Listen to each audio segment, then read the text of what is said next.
Formula ఈ car race కేసులో ఒక ఈడీ దూకుడుగా వెళుతోంది. మనీ లాండరింగ్, ఫెమా నిబంధనలు ఉల్లంఘించారనే అభియోగాల నేపథ్యంలో మాజీ మంత్రి కేటీఆర్కు ఈడీ అధికారులు ఇటీవల నోటీసులు జారీ చేశారు.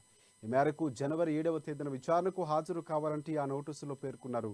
ఇదే కేసులో కేటీఆర్తో పాటుగా సీనియర్ ఐఏఎస్ అధికారి అరవింద్ కుమార్, హెచ్ఎండిఏ మాజీ చీఫ్ ఇంజనీర్ బిఎల్ఎన్ రెడ్డిలకు కూడా ఈడీ నోటీసులు అందజేసింది. ఈ నేపథ్యంలో రేపు senior IAS Arvind Kumar ED విచారణకు హాజరు కానున్నారు. మరొక అధికారి బిఎల్ఎన్ రెడ్డి కూడా ఎల్లుండి విచారణకు హాజరు కానున్నారు.